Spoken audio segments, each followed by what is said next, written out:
Hi అండి, welcome to my channel Rishi Mahi creations. ఎలా ఉన్నారు అందరూ? బాగున్నారా? ఇదైతే సండే రోజు వ్లాగ్ అండి. ఆ రోజు వ్లాగ్ కొంచెం పోస్ట్ చేయడం లేట్ అయిపోయింది. అయితే సండే అంటేనే కొంచెం బిజీ డే కదా. అందరికీ హాలిడే, అందరు ఇంట్లో ఉంటారు. కానీ ఆడవాళ్ళకి మాత్రం చాలా బిజీ. అదే నా బిజీ షెడ్యూల్ని మీకు చూపిద్దాం అనుకుంటున్నాను. ఆ రోజు మార్నింగే పూజ అయితే అయిపోయింది. ఇక పూజ కంప్లీట్ కాగానే నెక్స్ట్ ఏంటి, టిఫినే కదా. టిఫిన్కి పూరీకి పిండి కలుపుతున్నాను అనమాట. సండే రోజు ఖచ్చితంగా మా ఇంట్లో చపాతీ అయినా పూరి ఉంటుంది, దానికి కాంబినేషన్ చికెన్ ఉంటుంది. అయితే ఆ రోజు చికెన్ చేయలేదన్నమాట. ఎందుకంటే మా వారు ఫిష్ తీసుకొస్తా అన్నారు. ఇక సరే పిండి అయితే కలిపేశాను కదా, దానికి కాంబినేషన్గా బాంబే చట్నీ అయితే చేద్దామని అనుకుంటున్నా. ఎంతమందికి ఇష్టం ఈ బాంబే చట్నీ? నాకైతే చాలా ఇష్టం. నాకు కానీ మా పిల్లలకు కానీ చాలా ఇష్టం అండి. చేయడం కూడా చాలా సింపుల్ కదా, పెద్ద ప్రాసెస్ ఏం కాదు. మనం ఉప్మా చేసుకున్నంత ఈజీగా చేసేసుకోవచ్చు అనమాట. కాస్త టేస్ట్ అంటే పిండి కలపడంలో కూడా ఉంటుందండి. నేనైతే ఒక 2 స్పూన్ల శనగపిండికి కొద్దిగా గోధుమ పిండి కూడా యాడ్ చేస్తానండి. కొద్దిగా ఒక హాఫ్ స్పూన్ అట్లా గోధుమ పిండి కూడా కలిపేస్తానమాట. కలిపి ఉండలు లేకుండా కలుపుకుంటాను అనమాట. కలుపుకుంటే చాలా టేస్టీగా ఉంటుంది. ఒట్టి శనగపిండితో కాకుండా ఇలా చేస్తే బాగుంటుంది. ఇంకా మన బంగాళదుంప కానీ అది కలుపుకున్నా కూడా బాగుంటుంది. కానీ నా దగ్గర ప్రజెంట్ లేదు కాబట్టి ఉన్న వాటితోటే చేసేస్తున్నాను అనమాట. ఎంతమందికి ఇది ఇష్టం? నేనైతే చిన్నప్పుడైతే చాలా ఇష్టంగా తినేదాన్ని అండి. మా అమ్మ వాళ్ళ ఇంటి దగ్గర పక్కకు ఒక హోటల్ ఉండేదన్నమాట. ఆ హోటల్లో ఓన్లీ పూరీ మాత్రమే ఉండేది. వాళ్ళు పూరీకి ఈ బాంబే చట్నీ చేసి అమ్మేవారు. వేరే టిఫిన్ ఏది అక్కడ ఉండదన్నమాట. కానీ ఎంత రష్ ఉండేదో, ఎంతమంది వచ్చి తినేవారో ఆ పూరి ఈ బాంబే చట్నీ కాంబినేషన్కి. అంత ఫేవరెట్ అనమాట అక్కడ అందరికీ. కానీ ఇప్పుడు నేను బాంబే చట్నీ అని విన్నాను, కానీ అక్కడైతే నా చిన్నప్పుడు దాన్ని శాకం అనేవాళ్ళండి. మీకు తెలుసా ఈ పేరు? అసలు పూరి శాకం అనే అమ్మేవాళ్ళు అక్కడ. కానీ నేను రోజు తినేదాన్ని. రోజు అక్కడ పూరి తిన్నాకే నేను స్కూల్కి వెళ్ళేదాన్ని అనమాట. చిన్నప్పుడు నాకు తెలియనప్పుడు 2 రూపీస్కి ప్లేట్ ఉండేది. ప్లేట్కి 4 వచ్చేదనమాట. ఇక తినేసి స్కూల్కి వెళ్ళేదాన్ని. మా తాతయ్య కూడా, మా అమ్మమ్మ వాళ్ళ ఆ తాతయ్య కూడా చాలా ఇష్టంగా తినేవారు అనమాట. మా తాతయ్య కూడా ఒక ప్లేట్ తీసుకొని, మాకు అక్కడ మా అమ్మ వాళ్ళకి దగ్గరే అనమాట, అమ్మమ్మ వాళ్ళది కూడా. సో వాళ్ళకు కూడా తీసుకొని వెళ్ళేదాన్ని. చిన్నప్పుడు డేస్ అయితే చాలా ఇది ఈ కాంబినేషన్ చేసినప్పుడల్లా నాకు నా చిన్నప్పటి డేసే గుర్తొస్తాయి. అప్పుడు చాలా బాగుండేది కదా.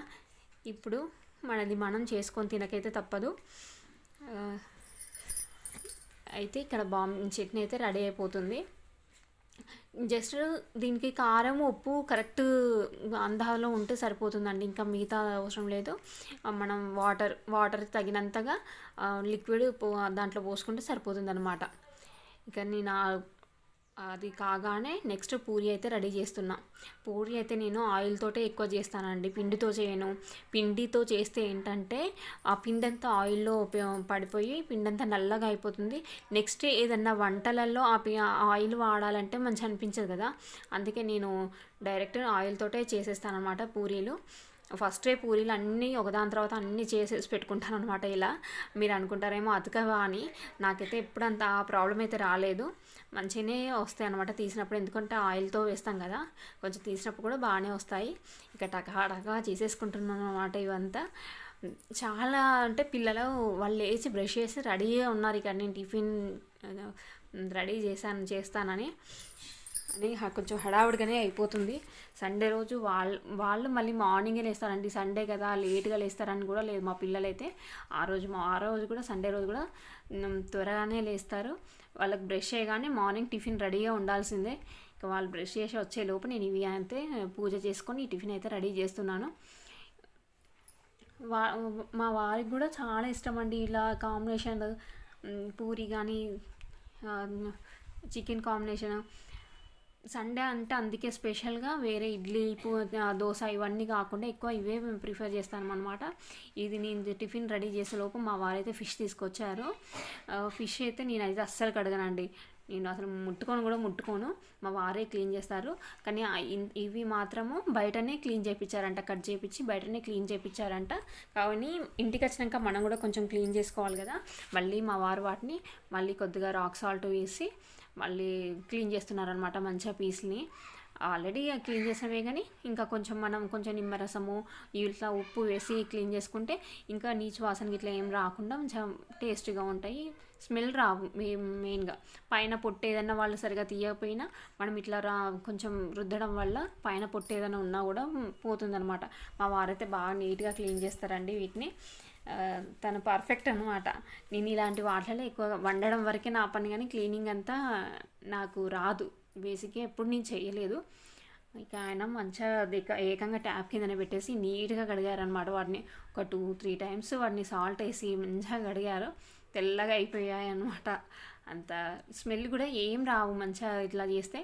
ఇక అవి కడిగి నాకు ఇవ్వగానే నేను కొంచెము ఆయిల్, పసుపు, అల్లం పేస్ట్, కొత్తిమీర వేసి పక్కకు పెట్టాను. వాటికి అది కొంచెం వాసన రాకుండా ఉంటుందని. ఇక కర్రీకి అయితే ప్రిపేర్ చేస్తున్నా. ఫిష్కి నేను పులుసు కాకుండా ఫ్రై చేద్దాం అనుకున్నానండి. ఎందుకంటే అనుకోకుండా ముందు రోజే నేను ఆనియన్ పులుసు చేశానమాట. అంటే ఫిష్ తెచ్చుకుంటామని అనుకోలేదు కదా ముందు, అందుకని ఆ రోజు ఆనియన్ పులుసు చేశానమాట. మళ్ళీ నెక్స్ట్ డేనే మళ్ళీ పులుసు అంటే మంచిగా ఉండదు కదా, అందుకని ఈ ఫిష్ని అయితే ఫ్రై చేద్దాం అనుకుంటున్నా. మన ఫ్రై అంటే డీప్ ఫ్రై కూడా కాదు, మన ఆనియన్ కర్రీ ఉంటుంది కదా, మనం బాయిల్డ్గా ఎగ్ వండుకుంటాం కదా, సేమ్ అదే ప్రాసెస్లో ఈ ఫిష్ని ఫ్రై చేద్దామని అనుకుంటున్నాను అనమాట. చాలా ఈజీ అండి. జస్ట్ మన ఆనియన్ కర్రీ లాగా ఫ్రై చేసేసుకొని దాంట్లో పసుపు, అల్లం పేస్ట్, కారము, ఉప్పు అన్నీ వేసి మంచిగా కలిపేసుకున్న తర్వాత ఆనియన్ బాగా ఫ్రై కావాలి. ఫ్రై అయిన తర్వాత మనం ముందుగా కలిపి పెట్టుకున్న ఫిష్ పీసులు ఉంటాయి కదా, వాటిని కూడా వేసి మంచిగా మెల్లిమెల్లిగా స్లోగా, కొంచెం కాకపోతే కలపడం మాత్రము స్పీడ్గా కలపద్దండి. ఫిష్ని ఎప్పుడైనా కొంచెం ముక్కలు విరిగిపోతాయి కదా, అందుకని కొంచెం స్లోగా తిప్పుకుంటూ ఒక్కొక్క పీస్ని తిప్పుకుంటూ కలపాలన్నమాట. ఇంకా వెడల్పు బాండి అయితే బాగుండేదేమో మేము తెచ్చిన క్వాంటిటీకి. ఇది కొంచెం కలిపేటప్పుడు కొంచెం ఇబ్బంది అయినా పర్లేదు, ఒక్కొక్క పీస్ని అయితే తిప్పుతూ మంచిగానే ఫ్రై అయిపోయిందనమాట. లాస్ట్లో కొద్దిగా గరం మసాలా, ఫిష్ మసాలా ఫ్రై ఉండినండి నా దగ్గర. అంటే నేను అప్పుడప్పుడు చేస్తానన్నమాట ఇట్లా, అందుకనే ఒక ప్యాకెట్ తెచ్చుకొని పెట్టుకున్నాను. ఎవరెస్ట్ ఫిష్ మసాలా ఉంటుంది కదా, అది తీసుకొచ్చుకొని పెట్టుకున్నాను అనమాట. ఇక అది లాస్ట్లో వేసి కొత్తిమీర వేసి మంచిగా కలిపేసాను. మెల్లగా కలపాలండి, కలిపేటప్పుడు ఒక్కొక్క పీస్ కలుపుకుంటూ ఫ్రై చేసుకోవాలి. దీనికి కొద్దిగా ఆయిల్ ఎక్కువనే పడుతుందండి, ఎందుకంటే ఫిష్ పీస్లో ప్రతిదీ కూడా మనకు మంచిగా ఫ్రై కావాలి కదా, కొద్దిగా ఆయిల్ ఎక్కువ పడుతుంది అనమాట. ఇక ఈ కర్రీ రెడీ కాగానే లంచ్ కూడా పిల్లలు మేము అందరం కలిసి మంచిగా లంచ్ చేసేసాం అనమాట. సండే రోజు ఫస్ట్ టైం చాలా రోజుల తర్వాత అందరం ఒకేసారి ఇంట్లో ఉన్నాము. ఎప్పుడు సండే మా వారికి వీలు పడదు, ఆయన వీలు పడ్డ రోజు నేనన్నా ఎటన్నా ఫంక్షన్ అన్నా ఎటన్నా వెళ్ళాల్సి వస్తుంది. చాలా రోజులు అయిపోయింది పిల్లలతో కానీ టైం స్పెండ్ చేసి. ఆ రోజు చాలా క్వాలిటీ టైం స్పెండ్ చేసామనే చెప్పాలి. ఇక లంచ్ చేసిన తర్వాత ఒక చిన్న మూవీ అయితే చూసాము పెట్టుకొని నలుగురము. మూవీ అయిపోగానే ఈవినింగ్ కాగానే పిల్లలు బయటికి వెళ్దామన్నారు. సరే వాళ్ళు అడుగుతున్నారు కదా అనేసి వాళ్ళని తీసుకొని పార్క్కి వెళ్ళామన్నమాట. చాలా ప్రశాంతంగా ఉందండి. ఎంతమంది పిల్లలు కూడా చాలా ఎంజాయ్ చేశారు వాళ్ళతో ఆడుకుంటూ. అట్లా కాసేపు పార్కులో ఆడుకుంటూ టైం స్పెండ్ చేసాము. మన బిజీ షెడ్యూల్లో ఎంత బిజీగా ఉన్నా కానీ ఇలాంటి క్వాలిటీ లైఫ్ స్పెండ్ చేయడం ఇంపార్టెంట్ కదా. ఎంత బిజీగా ఉన్నా అప్పుడప్పుడు మన ఫ్యామిలీతోటి ఇలా టైం స్పెండ్ చేస్తూ ఉండాలి. అప్పుడే మనకి కొంచెం రిఫ్రెషింగ్గా ఉంటుంది.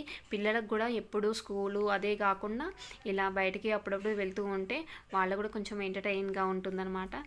చాలా ఎంజాయ్ చేసామండి ఆ రోజు. ఒక మంచి వాల్యుబుల్ టైం అనే చెప్పొచ్చు. అంతేనండి, ఈ సండే అయితే మాది ఇలా గడిచిపోయింది. Thank you for watching.